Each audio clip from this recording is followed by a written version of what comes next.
आज हम सूरदास के पद के इस भाग 2 के अंतर्गत पढ़ेंगे तीसरा पद हमारे हरि हारिल की लकड़ी तथा चौथा पद हरि हैं राजनीति पढ़ियाए। तो बच्चों पढ़ते हैं तीसरा पद हमारे हरि हारिल की लकड़ी। गोपियाँ कृष्ण द्वारा भेजे गए योग संदेश को सुनकर अत्यंत दुखी हैं। वे इस योग ज्ञान की तुलना कड़वी ककड़ी से करती हैं और अपने कृष्ण प्रेम को दृढ़ एवं सच्चा बताते हुए सगुण उपासना के प्रति अपनी अटूट आस्था एवं विश्वास व्यक्त करती हैं। श्री कृष्ण के प्रति प्रेम की एक निष्ठता में दृढ़ विश्वास व्यक्त करते हुए गोपियाँ कहती हैं, हमारे हरि हारिल की लकड़ी, हमारे हरि हारिल की लकड़ी। मन क्रम बचन नंद नंदन और मन क्रम बचन नंद नंदन और यह दृढ़ करी पकड़ी, हमारे हरि हारिल की लकड़ी। जागत सोवत स्वपन दिवस निसी, जागत सोवत स्वपन दिवस निसी। कान्हा कान्हा जकरी, हमारे हरि हारिल की लकड़ी। सुनत जोग लागत है सो, सुनत जोग लागत है सो। क्यों करुई ककरी, हमारे हरि हारिल की लकड़ी। सूतो ब्याधि हमको ले आए, सूतो ब्याधि हमको ले आए। देखी सुनी न करी, हमारे हरि हारिल की लकड़ी। यह तो सूर तिन्हीं ले सौंपो, यह तो सूर तिन्हीं ले सौंपो। जिनके मन चकरी, हमारे हरि हारिल की लकड़ी, हमारे हरि हारिल की लकड़ी। चलो बच्चों अब इस पद की व्याख्या करते हैं। हमारे हरि हारिल की लकड़ी।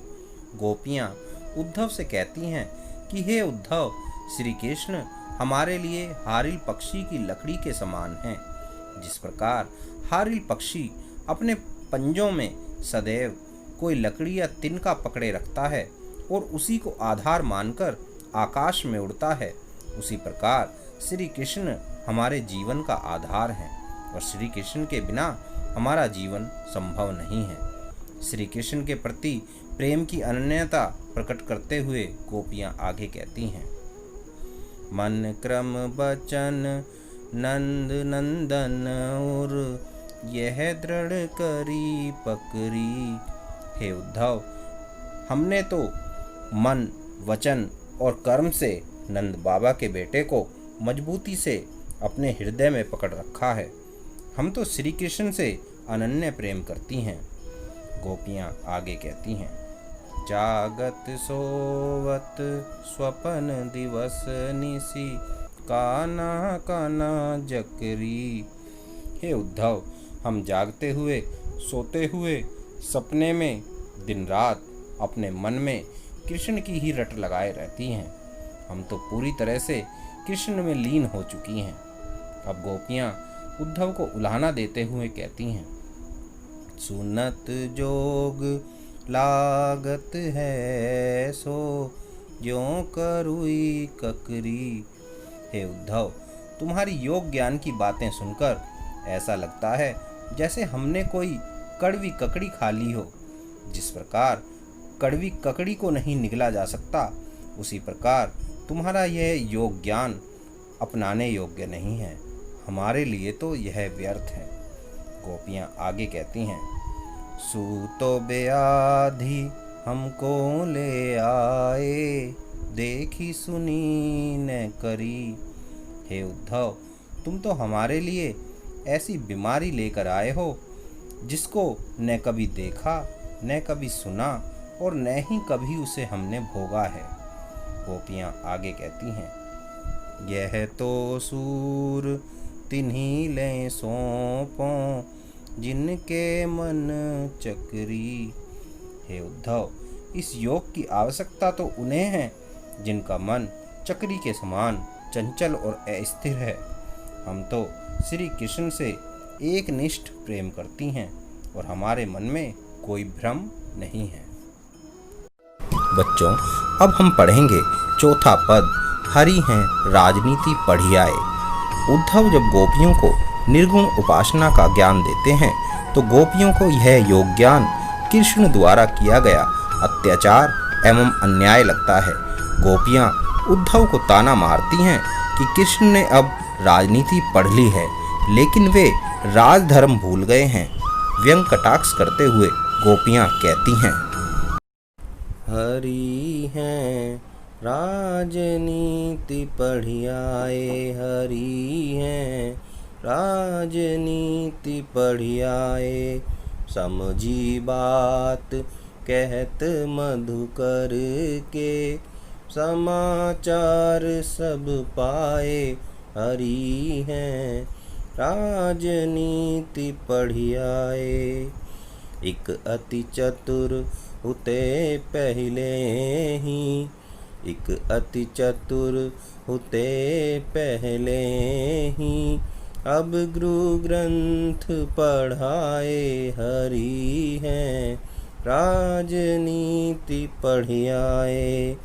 बढ़ी बुद्धि जानी जो उनकी, जोग संदेश पठाए। हरि हैं राजनीति पढ़ियाए।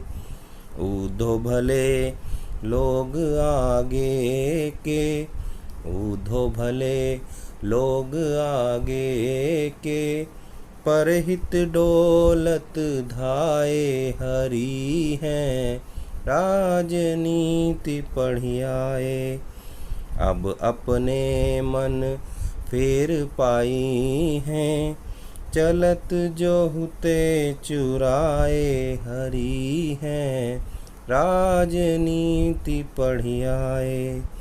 ते क्यों नीति करें आपुन जे, ते क्यों नीति करें आपुन जे, और अनीति छुड़ाए। हरि हैं राजनीति पढ़ियाए। राजधर्म तो यही सूर जो, राजधर्म तो यही सूर जो, पर जन जाहि सताए। हरि हैं राजनीति पढ़ियाए। हरि हैं राजनीति पढ़ियाए। चलो बच्चों, अब इस पद की व्याख्या करते हैं। हरि हैं राजनीति पढ़ियाए। गोपियाँ कहती हैं कि हे उद्धव, श्री कृष्ण ने अब राजनीति भी पढ़ ली है, इसलिए वे हमारे साथ प्रेम व्यवहार में भी छल कपट कर रहे हैं। अब गोपियाँ आपस में बातें करते हुए कहती हैं, समझी बात कहत मधुकर के, समाचार सब पाए। गोपियाँ कहती हैं कि हे सखी, उद्धव ने श्री कृष्ण के विषय में जो बताया है उससे तो यही बात समझ में आती है कि श्री कृष्ण राजनीतिज्ञ की भांति चालाक हो गए हैं।